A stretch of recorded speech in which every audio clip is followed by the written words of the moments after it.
Katie. When the train finally screeched to a halt, there she was.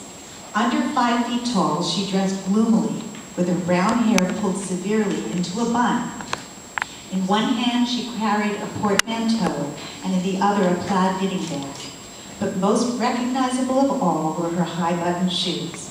The year was 1938, and high-button shoes were just simply no longer in fashion.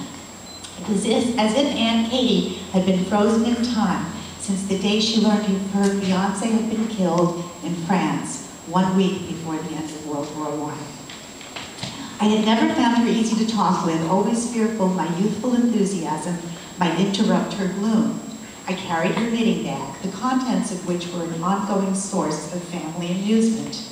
Year after year, she traveled throughout London with a man's unfinished sock on 4 steel knitting needles.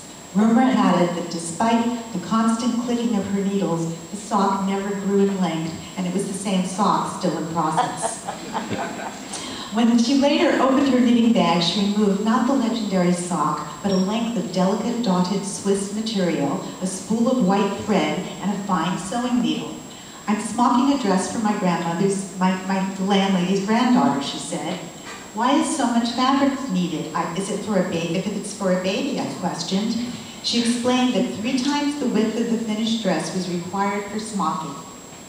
I had seen smocking on infant dresses in very expensive shops, but I never dreamt that such beautiful, intricate work could result from the hands of mere mortals. I was hypnotized. "Aunt Katie, please teach me to smock." I'll gladly teach you, she replied, and brought up a much smaller piece of material, my practice piece.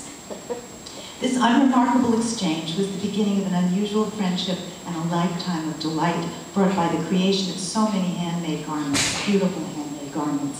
She once commented that she hoped one day I would know the joy of daughters for whom I could smock. Aunt Katie never lived to know that I was blessed with 3 daughters, 5 granddaughters, and 11 great-grandchildren. Somehow, I believe she knows.